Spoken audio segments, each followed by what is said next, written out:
हम पढ़ रहे हैं श्रीमद् भगवद गीता अध्याय 16 श्लोक 1 से 3। ओम नमो भगवते वासुदेवाय। ओम नमो भगवते वासुदेवाय। ओम नमो भगवते वासुदेवाय। श्री भगवानुवाच अभयं सत्त्वसंशुद्धिर्ज्ञानयोगव्यवस्थितिः वानं तमश्च यज्ञश्च स्वाध्यायस्तप आर्जवम् अहिंसा सत्यमक्रोधस्त्यागः शान्तिरपैशुनम् दया भूतेषु अलोलुप्त्वम् मार्दवम् हीरचापलम् तेजः क्षमा धृतिः शौचम् अद्रोहो नातिमानिता भवन्ति सम्पदम् दैवीम् अभिजातस्य भारत। भाषांतर।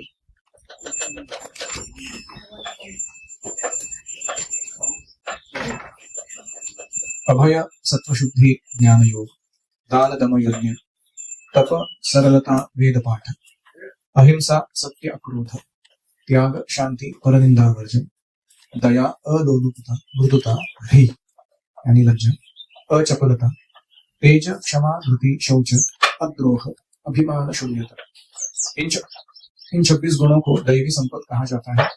शुद्ध क्षण में जन्म होने पर ही संपद प्राप्त होते हैं।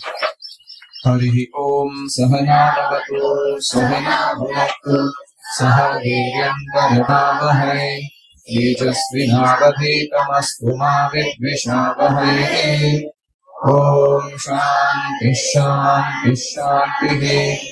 ओम अज्ञानतिमिरान्धस्य ज्ञानाञ्जनशलाकया चक्षुरुन्मीलितं येन तस्मै श्रीगुरवे नमः। जय श्री कृष्ण चैतन्य प्रभु नित्यानंद श्री अद्वैत गदाधर श्रीवासादि गौर भक्तवृंद। हरे कृष्णा कृष्णा कृष्णा हरे हरे, हरे राम राम राम हरे हरे। हरि ओम तत्सत्। हरे कृष्णा। तो अभी तक हम अहिंसा सत्य देख चुके हैं। अभी देखने जा रहे हैं अक्रोध। अक्रोध का अर्थ है अपने गुस्से के वेग को रोक पाना, ability to check one's anger.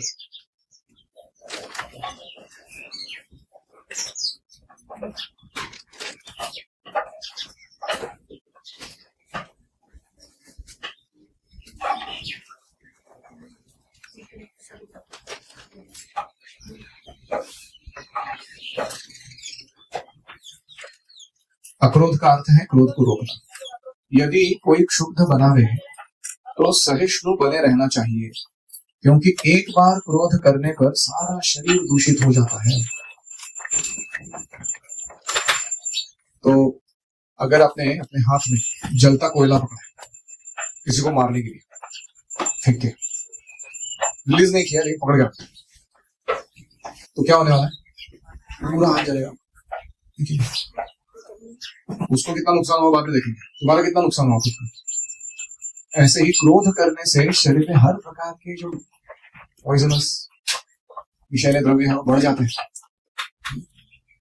और साथ में जो क्रोध की अग्नि है वो हमारे चित्त को मानो जला रही हो, इतना वेदना उत्पन्न करती है। ऐसे कहते हैं कि तुमको सांप काट जाए अगर कोई, तो वो सांप काटने से जितनी जल्दी मृत्यु नहीं होगी उतनी जल्दी मृत्यु सांप के पीछे भागने से होगी उसको मारने के लिए। क्यों? क्योंकि तुम्हारा दिल का धड़कन तेज हो जाएगा और उससे वो ब्लड सर्कुलेशन जो है वो पॉइजन सब जगह फैला देगा और तुम जल्दी मरते हो। इन शॉर्ट, अगर किसी सांप ने काट दिया है तो उसका उपाय करने के लिए हमें देखना चाहिए, ना कि उसका अपाय करने के लिए। उपाय समझते हो? उपचार। अपाय मतलब दूसरों को हानि पहुंचा। तो कभी कभी हम क्या होते हैं, गुस्से में आते हैं, जिसने हमको गुस्सा दिलाया उसका बैंड बजाने के पीछे लगे, मैं दिखाता हूं। लेकिन उस प्रोसेस में क्या होता है, हमारा जो इंटरनल डैमेज है, सिस्टम डैमेज, वो बहुत ज्यादा गहरा होता है। इसलिए जो ज़ेन बुद्धिस्ट मॉन्क्स होते हैं जो कॉन्फू वगैरह सिखाते हैं, उनका एक बहुत महत्वपूर्ण ट्रेनिंग ये है कि तुमको कोई भी कितना भी गुस्सा दिलाए, गुस्सा नहीं करना। अपनी जो समस्थिति है, मेडिटेटिव काम पोजीशन है, उसको छोड़े बिना शत्रु का नष्ट करने का काम करो तुम, अगर हिंसा जरूरी है तो वो भी करो, लेकिन गुस्से में काम नहीं। तो ये ट्रेनिंग की बात है। हमें तो हर छोटे छोटे चीज पे गुस्सा आता है, कोई भी हमारे मन के हिसाब से चीज नहीं हुआ तो हम गुस्सा करते हैं। और हमारा गुस्सा हम किसको दिखाते हैं? जो हमारे प्रियजन हैं, जो हमको आदर देते हैं, हमको ज्यादा अच्छे से जानते हैं, उनके सामने दिखाते हैं। हमारे अंदर गट्स नहीं है कि हम एरे गैरों के सामने अपना गुस्सा दिखाएं। जैसे आप अपने उम्र में मम्मी पे गुस्सा होता है, तो बात नहीं होता, तुमने मेरे को गुरुकुल में डाल दिया, मतलब तुम्हारे गुस्से का औकात भी उतना ही है। You only show it off to those who can tolerate it. जाके करके दिखाओ बाहर किसी दूसरे व्यक्ति के साथ, एक थप्पड़ मारेगा हो, सारा हिकड़े निकल जाएगा 2 सेकंड में। जहां सिंगल नोटिफिकेशन अटका हुआ है वहां हम गुस्सा नहीं दिखाते, मतलब तलवे चाटने लग जाता है दूसरों को। तो इसलिए ये जो डिस्प्रपोर्शनेट टाइप का हमारा एक्सप्रेशन है, उसको पहले ठीक करना चाहिए। क्रोध रजोगुण से उत्पन्न होता है, खास करके योगी जो है उसे क्रोध पर नियंत्रण रखना होता है। और इसका सबसे अच्छा फॉर्मूला है ACT, act. A for adjust, C for clarify, T for transcend. तो जब गुस्सा आता है उसे काबू में कैसे लाना है? तो पहला चीज है एडजस्ट। एडजस्ट का अर्थ क्या है? कि दूसरों के नीड्स एंड वैल्यूज जो वो चिल्लाकर बोल रहे तुमको, जो कभी तुम्हारे नीड्स एंड वैल्यूज के साथ मैच नहीं कर रहे, तुम्हें एडजस्टमेंट सीखना पड़ेगा। जैसे अगर तुम एक ही डॉर्मेटरी में रह रहे हो, किसी को फैन चाहिए और तुमको फैन नहीं चाहिए, किसने दिखाई, तो अभी क्या करें? उसके ऊपर गुस्सा करते रहे उस व्यक्ति के ऊपर, एक ऐसा एडजस्टमेंट ढूंढ के निकाले जिसमें दोनों का भला है। तो ठीक है, एक रूम में 2 फैन लगते हैं, एक साइड फैन वाले लोग सोएंगे, नॉन फैन वाले दूसरी जगह सोएंगे। That is called adjust. तो दूसरे के नीड्स एंड वैल्यूज को समझना, अपने नीड्स एंड वैल्यूज को क्लियरली समझना, और एक ऐसा मिडिल पाथ निकालना जिससे दोनों संतुष्ट हो जाए, ज्यादा झगड़ा किया जाए। ये हो गया पहला।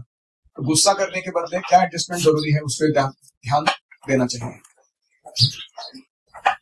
फिर आता है क्लैरिफाई। कुछ चीजें होती है एडजस्ट नहीं की जा सकती, है कि नहीं? जैसे कोई बच्चा है मॉर्निंग प्रोग्राम में रोज लेट आ रहा है, रोज सोता रहा है, चलेगा गुरुकुल के कल्चर में ऐसा? हम बोलेंगे एडजस्ट करना नहीं कर सकते, हम हमारा कॉम्प्रोमाइज हो जाएगा वैल्यू सिस्टम, यहाँ का कल्चर। तो हम 1 बार 2 बार 3 बार सब फैसिलिटी देके बात करके देख लेते हैं।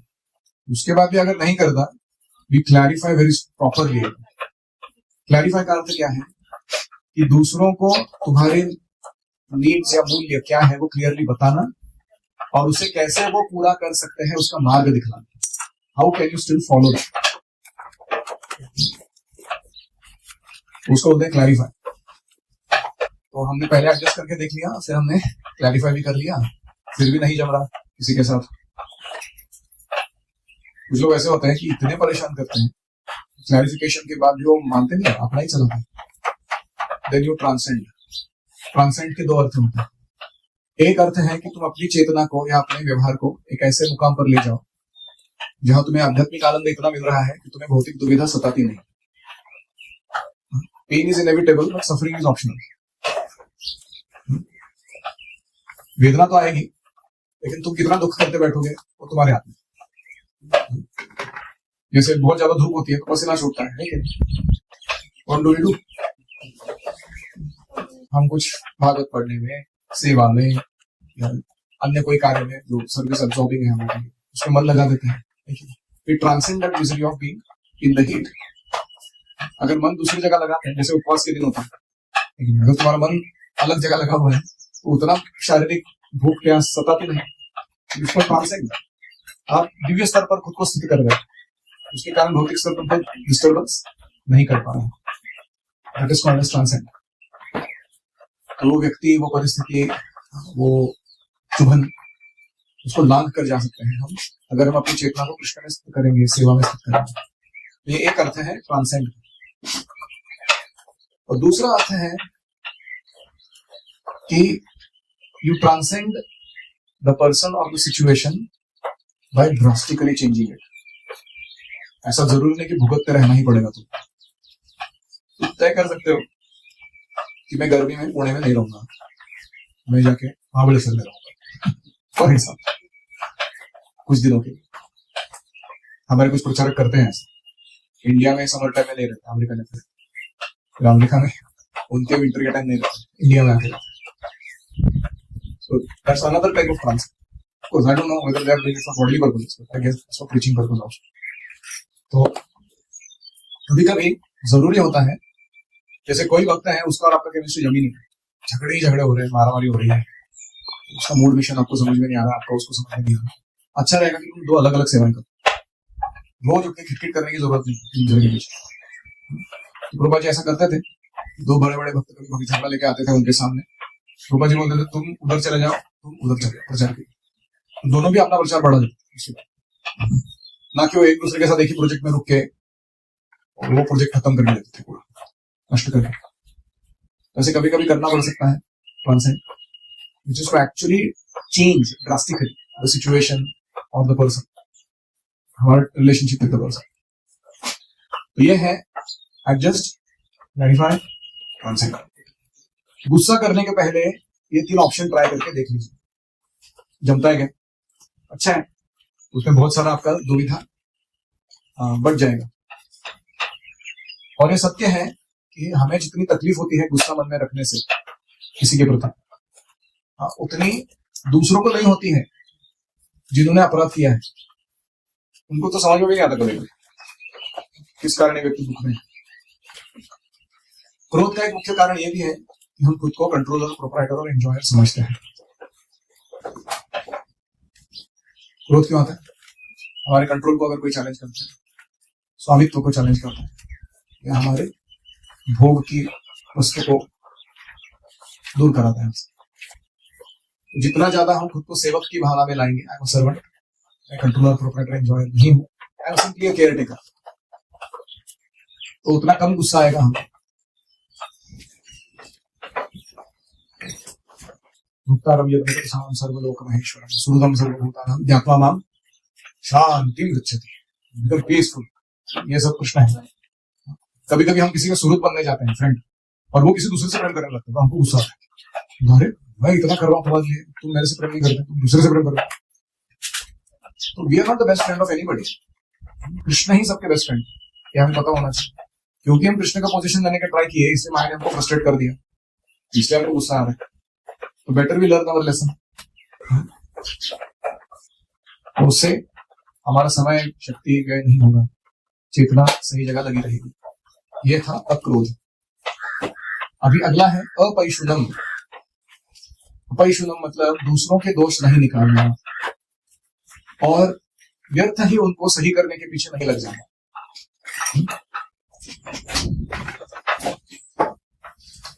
तो श्रीमद् भागवत में कहते हैं कि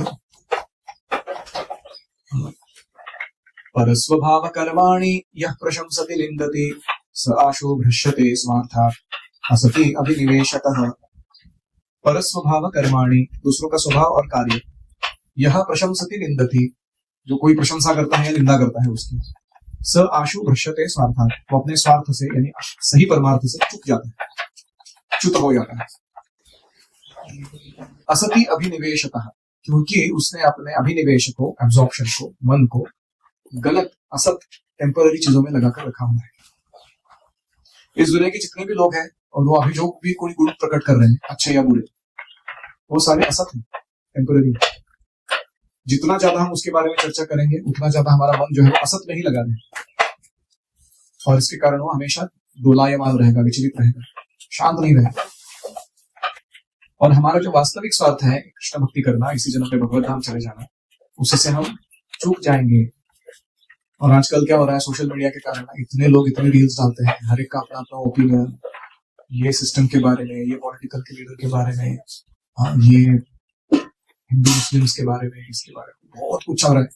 और जितना हम उसमें अपना दिमाग खपाते हैं वो सब सुनने में, उतना ही हमारा माइंड किसमें लग जाता है, असत वस्तु में लग जाता है, और उसके कारण हम कृष्ण भावना के लिए समय पूरा नहीं दे पाते। तो इसे कहते हैं कि we should strongly avoid having to give opinions about everything। हमें क्या करना है, कौन कैसा है, क्या कर रहा है, उसको किधर जा रहा है, लोग आगे कुछ भी पूछते हैं, आपका बीजेपी के बारे में क्या मत है, कांग्रेस के बारे में क्या मत है, आपका राम जन्मभूमि के बारे में क्या मत है, इसके बारे में। हमारा बात यही है कि सब जो चल रहा है वो एक माया का खेल है, और जितना हम उसमें फंसेंगे उतना ज्यादा हमारा चेतना असत में लग जाए। तो इसका अर्थ यह नहीं कि we are not interested actively in looking after how the politics और गवर्नेंस शुड बी रन। उसके लिए हमें प्रशिक्षण देकर लोग तैयार कर रहे हैं और सही प्रकार से समाज का पुनरुत्थान हो वो कार्य करने हैं। लेकिन सिर्फ चर्चा करने में, एक दूसरे को झगड़ा करने में हमें समय नहीं बिताना है। यथा अपैशुनम, लोगों के दूसरों के व्यर्थ दोष नहीं निकालना और उनको सही करने के पीछे नहीं लग जाना। निस्संदेह चोर को चोर कहना छिद्रान्वेषण नहीं है, लेकिन किसी निष्कपट व्यक्ति को चोर कह के जो अपराध होगा उससे आध्यात्मिक प्रगति रुक जाएगी। तो कभी कभी छिद्रान्वेषण कब लगता है? जब वो व्यक्ति दूसरों के लिए हार्मफुल है, घातक है, तब बताना पड़ता है कि इसके साथ संग मत करो, ये दुर्गुण तुम्हारे अंदर आ जाएंगे। लेकिन वो कंपैशनेटली बोलने की जरूरत है, दयापूर्वक। वो छिद्रान्वेषण कौन कर सकता है? केवल आध्यात्मिक गुरु कर सकता है। उनका अकेले का राइट है कि शिष्यों के दोष ढूंढ के निकालना, उनको उसको क्लियरली बताना और उसको सीधा करके देना, उनकी मदद करना। ये छिद्रान्वेषण जो करता है उसे सावधान रहना पड़ता है, क्योंकि आप जिस चीज पर ज्यादा मेडिटेट करते हो वो दुर्गुण आप में आ जाते हैं। इसलिए हमें जब भी किसी का दुर्गुण वर्णन कर रहे हैं तो मन में उसके सद्गुण धारण करके वो करना चाहिए। इसमें अच्छे गुण भी है इस लड़के में, लेकिन कुछ कुछ चीजें वो जो सेपरेट करनी जरूरी है वो ये है, तो उसका इफेक्ट नहीं होगा। और इसलिए गुरु जब निंदा करते हैं, परनिंदा, तो उससे हमें अपराध नहीं लेना चाहिए, क्योंकि वो उनका सेवा ठीक से करते हैं।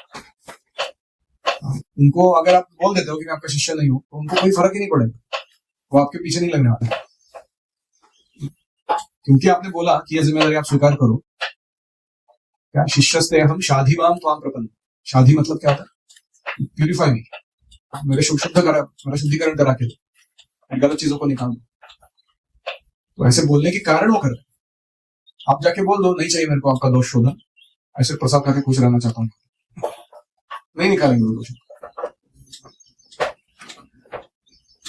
तो 4-5 चीज कहे मैंने। पहला कि परनिंदा क्यों नहीं करनी चाहिए, उससे असत में अभिनिवेश हो जाता है। दूसरा मैंने कहा कि परनिंदा करते समय सब गुण मन में रख के करनी चाहिए। परनिंदा करने का अधिकार केवल आध्यात्मिक गुरु का है। और दोष दिखाना कब जरूरी हो जाता है, तभी करना चाहिए, अन्य जगह नहीं। अभी अगला है री।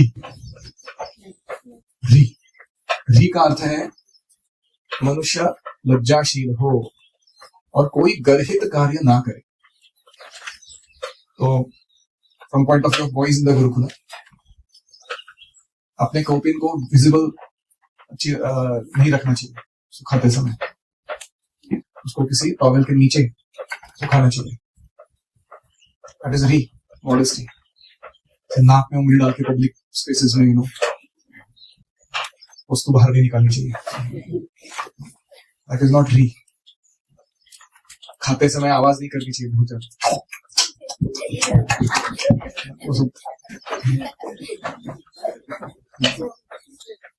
और अगर नाक साफ कर रहे हैं, सुसु कर रहे हैं, कोई कार्य, पीछे दरवाजा बंद कर देना चाहिए अगर दूसरों का आवाज जाने वाली है। ऐसा नहीं कि पूरा ऑडिबल है। दैट इज नॉट री। ऐसे अनेक उदाहरण दिए जा सकते हैं कि गुरुकुल के लड़के जो होते हैं लज्जाशील नहीं होते, निर्लज्ज होते हैं। चड्डी पर नहीं घूमना चाहिए इधर उधर। और हमेशा चेहरा, बाल, नाखून, शरीर का हुलिया, कपड़े, शरीर पूरा ढका हुआ संभ्य लज्जाशील व्यक्ति के जैसा रहना चाहिए। आजकल क्या है, लोग ऐसे निर्लज्ज बनाने के लिए ट्रेनिंग देते हैं। एक ही काम में बाली डालो, एक हाफ पैंट पहनो, एक फुल पैंट पहनो, एक ही बॉडी पे, और फिर अजीब तरीके के टैटू निकालो और साइड बर्न्स कर ली, बहुत सारा पियर्सिंग करते हैं लोग कुछ चीजों का शरीर पर। तो एक चीज है लोगों का ध्यान आकर्षित करने के लिए कुछ लोग करते हैं, और कुछ लोग जानबूझ के उटपटांग काम करते हैं ताकि वो कैसे समाज से परवाह नहीं करते समाज, इसका वो हीरोगिरी दिखा सकते। I want all attention is one kind of weirdness. And I don't care for attention, I'm a rebel, so I'm greater than you. वो दूसरा एक्सट्रीम। तो भक्तों को दोनों भी नहीं चाहिए। तो री का अर्थ है लज्जाशील रहना, गर्हित कार्य नहीं करना, smoking, drinking, illicit sex, meat eating. पहले के जमाने में समाज में कोई ऐसे कार्य कर ही नहीं सकता। शेम शेम, लोग बोलते थे क्या निकल जाओगे आप, ऐसे काम कर रहे। आजकल दिन दहाड़े करते, पब्लिक में करते लोग ऐसे काम। अगर किसी को दारू भी पीनी होती थी पुराने जमाने में, तो वो चेहरा छुपा के इधर उधर से रात के समय किधर तो गुट्टे में जाके अपना पी के आता था, ताकि लोग उसको भर्त्सना ना करें, वेश्यालय में जाना किसी को। लेकिन आजकल तो ऐसे ही खुलेआम लोग करते हैं इन चीजों को, गर्हित कार्य। ये कलयुग का रक्षा है। और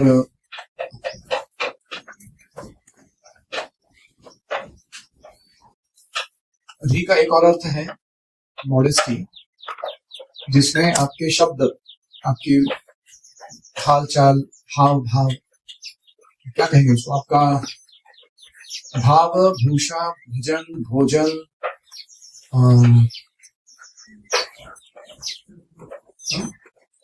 ये सारी चीजें ना एक्सलेंट होनी चाहिए। आप कैसे बात बोलते हो, कौन से शब्द उपयोग में लाते हो, ऐसा भोजन खाते हो किस प्रकार का, आप भजन भी कैसे करते हो भगवान का, कुछ भी एलिगेंट। जैसे हाउ टू डांस इन कीर्तन फॉर एग्जाम्पल, उससे भी री समझ में आती है। ऐसा नहीं कि कीर्तन में डांस करता है ना, राउडीगिरी करने का मौका मिला, ऐसा हो हमसे हाथ पैर घुमाओ, दो चार लोगों के दांत टूट जाए और किसी को लग जाए, that is not real, modesty. How lord Chaitanya used to dance gracefully, वो सीखना चाहिए हमें। तो ऑल दैट कम्स अंडर री। अगला है अचापलम। अचापलम मतलब आपने जो संकल्प लिया है उसको छोड़ के दूसरे काम करने नहीं लग जाए। कभी कभी प्रयास में असफलता मिलती है, नो सक्सेस समटाइम्स, लेकिन हमें खिन्न नहीं होना चाहिए और धैर्य नहीं खोना चाहिए। वो संकल्प पूर्ण करने की तक हमें उसमें लगे रहना चाहिए। उसको कहते हैं अचापलम। Not changing your goals frequently, not suddenly giving up on your whatever you had decided to do, और अलग ही कुछ करने लग जाना लाइफ में अचानक। कभी कभी लोग दिखते हैं, आज दिखते हैं गुरुकुल में, कल दिखते हैं पब में हमको समझ में नहीं आता क्या चल रहा है इनके लाइफ में एग्जैक्टली। तो अचापलम, हाँ, फिकल माइंडेड। तो बहुत बार ऐसा होता है कि तुरंत यश नहीं आता किसी अच्छी चीज में। रूपा जी को भी 40 साल लगे थे। 1922 में आदेश मिला, 1966 में पहला सेंटर खुला, 44 years, life time in preparation. पूरा जीवन उन्होंने तैयारी करने में बिता दिया उस मिशन का, जो 12 साल में लास्ट अकम्प्लिश करेंगे। है कि नहीं? तो कोई भी वैल्यूएबल चीज उत्पन्न करने के लिए थोड़ा धैर्य लगता है, समय लगता है, और बहुत तैयारी लगती है उसको करने के लिए। तो हमें बीच में मन छोड़ बदल नहीं देना चाहिए, अचानक नहीं करेंगे, नहीं हो रहा हमसे। रूपा जी को बाद में जब यश आया आखिरी के 12 सालों में, 1966 to 77, इतना न भूतो न भविष्यति यश दिया भगवान। तो क्योंकि प्रभुपाद जी ने उसका प्राइस पे किया था उस यश का, point of view of preparation, very nice. और कभी विचलित नहीं हुए, अपयश में विचलित नहीं हुए, यश आने के बाद भी विचलित नहीं हुए। इसे कहते हैं अचापल। सो बी पॉजिटिव। एनी कमेंट्स और क्वेश्चंस?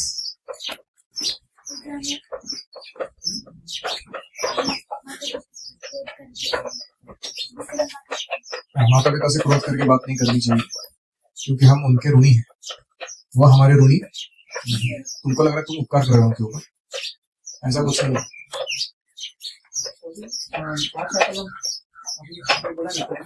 बीच में हमारा डिटर्मिनेशन छोड़ने का नहीं, उसको ऐसे ही बना रखने के लिए हम क्या क्या कर सकते हैं? तो कभी असफल हो जाते हैं।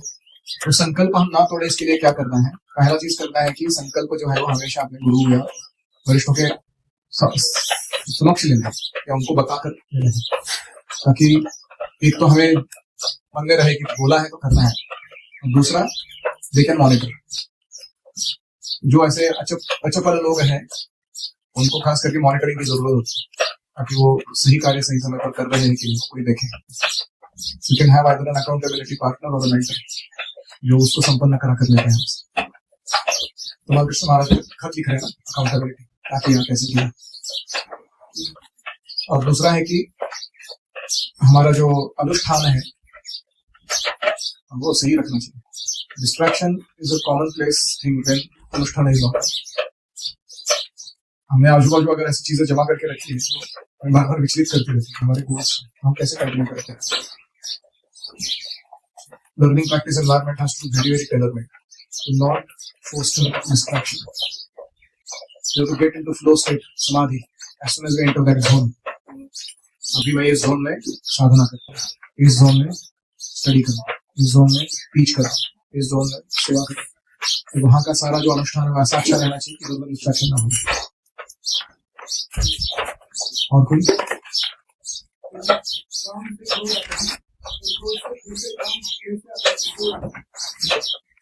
काम वासना जब सफल नहीं होती तो क्रोध आता है, और काम वासना जब सफल होती है तो लोभ आता है। और इनका प्रश्न है कि क्रोध से पुनः काम कैसे जनरेट होगा? भौतिक इच्छाएं ये तो वो मस्किटो कैसे अंडे डालते हैं ना, उसकी जैसा पनपती रहती है मिलियंस में हमारे हृदय में। तो उनमें से कुछ जो फुलफिल नहीं होती है उनको फुलफिल करने की तीव्रता बढ़ती है अंदर ही अंदर हमारे वासनाओं के कारण। तो इसलिए ऐसा लगता है कि काम और तेज हो गया। Frustration led to increase in material desires. वैसे ही क्रोध कभी कभी काम को और प्रोत्साहित करता है। जैसे आप देखो, आप में से कितने लोग चेस खेलते हो? जब भी आप चेस खेलते हो हार जाते हो तो क्या इच्छा होता है? एक और एक गेम खेलेंगे, हाँ मैं हरा के दिखाता हूँ तेरे को, होता है कि नहीं? हम मान नहीं रहते कि ठीक है मैं इतना बुद्धिमान नहीं हूँ, नो प्रॉब्लम वो ज्यादा बुद्धिमान है मेरे से। नहीं, हम लोग एकदम अभी तो मैं छोड़ूंगा नहीं करते। That is how it is. क्रोध लीड्स टू फर्दर मटेरियल। और कोई सही संकल्प लेना सीखना चाहिए। करेक्ट। अति संकल्प कोई ले लेता है जो हमारे कैपेसिटी के बाहर तो मुश्किल होती है। Last can take